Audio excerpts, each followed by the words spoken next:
Salut les amis, aujourd'hui on se retrouve accompagné de BizBiz pour l'épisode numéro 2 du BR, la série qu'on a créée la semaine dernière, dont le premier épisode est à retrouver sur ta chaîne. D'ailleurs on remettra le lien du premier épisode dans la barre de description. On rappelle brièvement le concept. On a choisi 3 thèmes, on s'est concerté tous les deux pour choisir 3 thèmes sur l'actualité vraiment du moment niveau football. Et sur ces 3 thèmes on va se poser 2 questions chacun. Je vais lui poser 2 questions, il va me poser 2 questions, donc voilà, je pense qu'on a tout bien résumé. Très bien résumé. On va débuter avec le premier thème pour aujourd'hui. C'est le format de la Ligue des Champions qui est tombé il y a quelques jours. On rappelle, la Ligue des Champions va reprendre courant du mois d'août avec donc les huitièmes de finale qui vont se terminer, les huitièmes de finale retour, et puis après on passera donc sur quart, demi et finale sur des matchs uniques. Donc finale c'est vraiment 8, ouais, une finale aussi unique, ça on avait l'habitude, mais quart et demi, donc match unique, match simple, sans aller-retour. Donc c'est une grande première à cause évidemment du coronavirus. Donc j'ai déjà une première question par rapport à ce format. Est-ce que ce format peut être un avantage pour les clubs français, le PSG et l'Olympique Lyonnais? Donc déjà, on va déjà commencer avec Lyon, parce que le PSG est déjà qualifié pour les quarts de finale. Lyon, normalement, voilà, d'après les dernières infos, jouera quand même son huitième de finale retour du côté de Turin. Donc ça, voilà, ce calendrier-là, c'est vraiment prendre en compte à partir des quarts de finale, demi et finale, ça se jouera au Portugal à Lisbonne.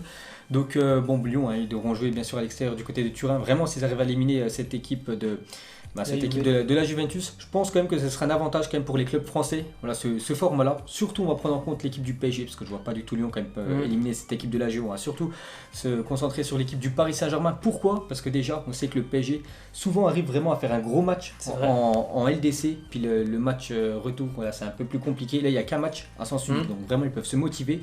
C'est sur un terrain neutre. Voilà, il n'y aura pas on peut dire une remontada. Voilà, donc voilà, si tu gagnes l'équipe, voilà, l'autre équipe est éliminée. Et c'est vrai que le PSG ne sera peut-être pas dans le rythme.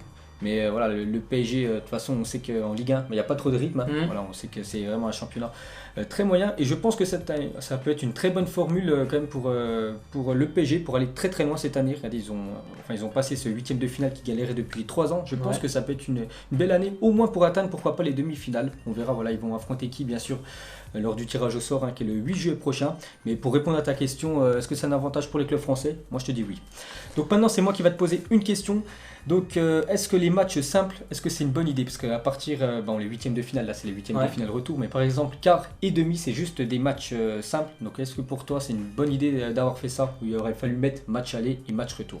Non, je pense que c'est une bonne idée, étant donné que voilà, il y a eu cette crise du coronavirus qu'il faut terminer, on a bien compris, le plus rapidement possible. Là, ça va se faire en même pas 15 même pas 3 semaines, tous ces matchs de Ligue des Champions. Donc c'est impossible de demander à des organismes qui seront certainement en phase de reprise de jouer tous les 3 jours à haute intensité, parce que là c'est la Ligue des Champions, c'est le plus haut niveau. Donc je pense vraiment que pour cette année c'était le meilleur format qu'il fallait trouver. C'était donc ces matchs uniques. Donc au final, pour les équipes qui sont déjà en quart de finale, si elles atteignent la finale, il n'y aura que 3 matchs à jouer en l'espace de 10 jours. Ça reste quand même faisable, 3 matchs à jouer en l'espace de 10 jours.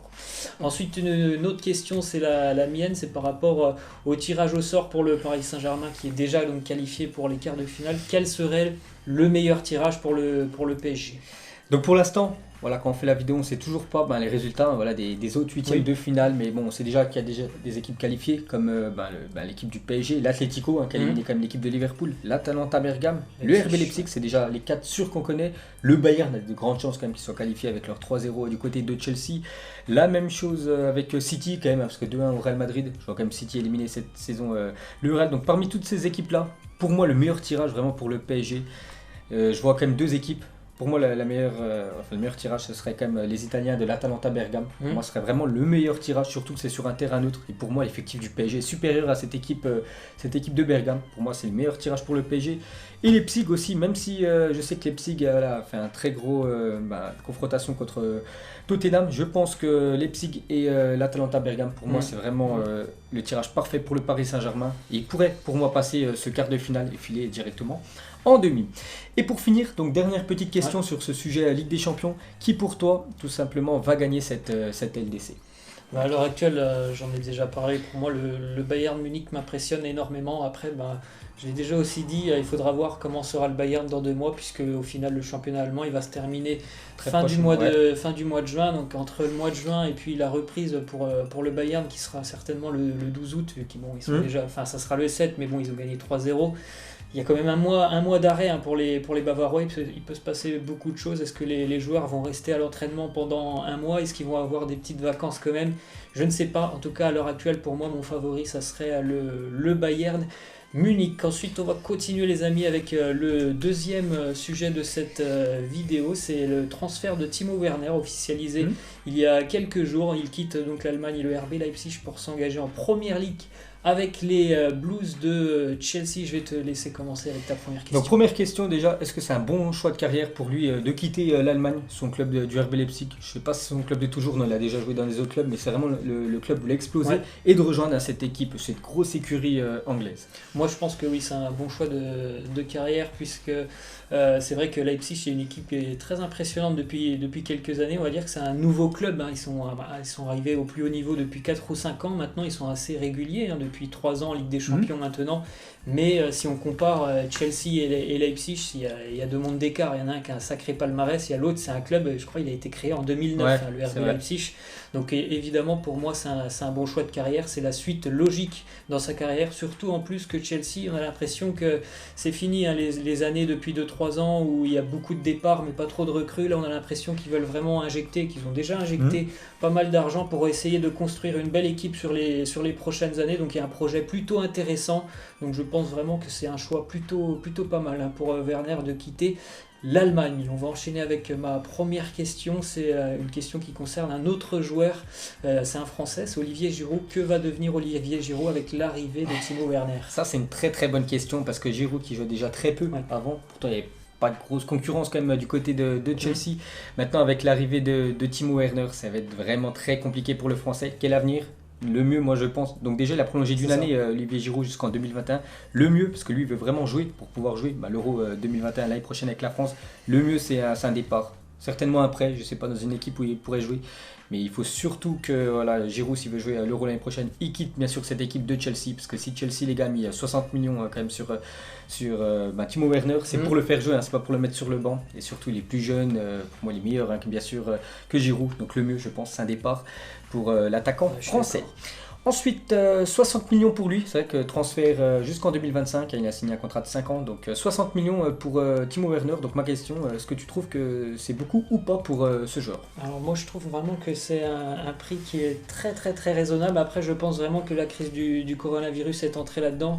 S'il partait par exemple l'année dernière, je pense sincèrement qu'il aurait été dans les 100 millions, Timo Werner. Quand j'entends par exemple Harry Kane, Tottenham demande 220 millions, mais je pense que il pourrait certainement partir dans les 110, 120. 60 millions, je trouve vraiment que c'est plutôt pas mal, le coût réalisé par Chelsea. Il y a quand même très très peu de numéros 9 qui sont sur le marché. Ça vaut très très cher des numéros 9, surtout que lui, il a 24 ans, si je ne me trompe pas, donc c'est quand même très très jeune. Il a un bel avenir devant lui. Donc franchement, je trouve que pour 60 millions, Chelsea a réalisé plutôt un très très joli coup. Et on va terminer avec une autre question sur Timo Werner. Est-ce que c'est un profil tout simplement qui peut être fait pour la Première Ligue? C'est différent, la Première Ligue Bundesliga, donc est-ce que c'est un bon profil pour la PL? Donc déjà, lui, son profil, pour ceux qui ne le connaissent pas, les gars, c'est quand même un joueur puissant, Timo Werner. Qui est ultra rapide, il va très vite. Après, peut-être son péché, c'est quand même la finition. Il a quand même pas mal d'occasions, souvent avec que ce soit l'Allemagne ou le RB Leipzig, et il tire souvent à côté. Normalement, un BU, ça doit bien sûr finir au fond. Mais je pense quand même que c'est un bon profil pour la Première Ligue. Les joueurs puissants, rapides comme ça fait beaucoup de bien. Il y en a pas mal. Je pense à Alexandre Lacazette, il y en a pas mal. Il y a Zaha aussi, bien sûr, Aubameyang, tout ça. Donc je pense quand même que c'est un bon profil pour l'équipe de Chelsea, avec en plus Hakim Ziyech aussi qui a signé. Je pense que les 2 recrues de Chelsea vont faire beaucoup de bien à cette équipe la saison prochaine. Et on va terminer, les amis, avec le dernier sujet. Ça concerne Antoine Griezmann, qui vit un petit peu des heures compliquées du côté du Barça. Alors moi j'ai une première question. Est-ce qu'il mérite d'avoir un petit peu plus le temps pour s'adapter? Parce qu'on a vu quand même que les médias, même les supporters catalans, lui tombent très très vite dessus. Ça fait même pas un an qu'il est là. Il y a eu cette crise du coronavirus. Là il a fait 2 matchs assez compliqué, c'était une phase de reprise.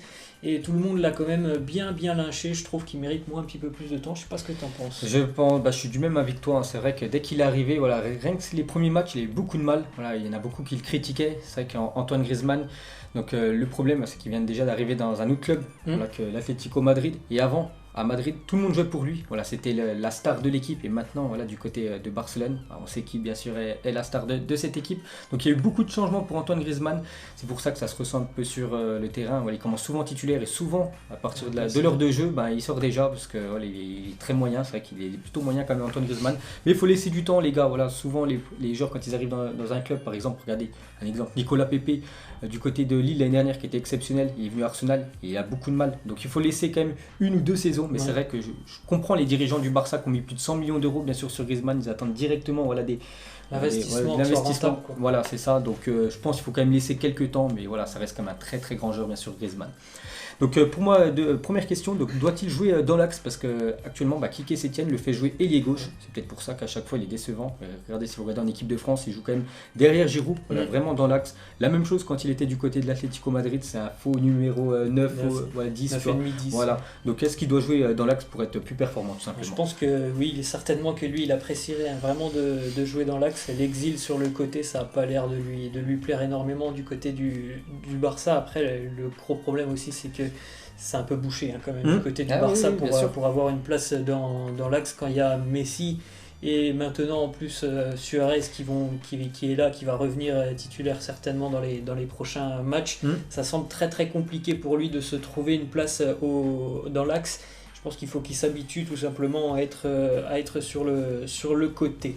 Ensuite, on va continuer avec ma question, c'est à trop vouloir jouer pour Léo Messi. Est-ce qu'il s'est un petit peu perdu? Parce que c'est comme on en a parlé pour la première question, il faut quand même s'adapter au jeu du Barça et c'est surtout tout pour Léo Messi. Donc c'est peut-être aussi un peu compliqué pour lui. Comme tu l'as dit, à l'Atlético, on jouait surtout pour lui. Là, il doit jouer pour quelqu'un d'autre. Est-ce que c'est pas une des raisons aussi? T'as quasiment répondu à la question, bien sûr. C'est vrai que Lionel Messi, voilà, tout le monde joue pour Léo Messi, voilà, que ce soit du côté du Barça. Par exemple, quand il y a un péno, voilà, c'est Messi qui le tire. Quand il y a un coup franc, c'est Messi. C'est vrai qu'avant, Griezmann, quand c'était à l'Atlético, c'est lui qui faisait toutes ces tâches-là. Et voilà, c'est vrai qu'à trop jouer pour Lionel Messi, est-ce qu'il s'est perdu? Moi, je pense que oui.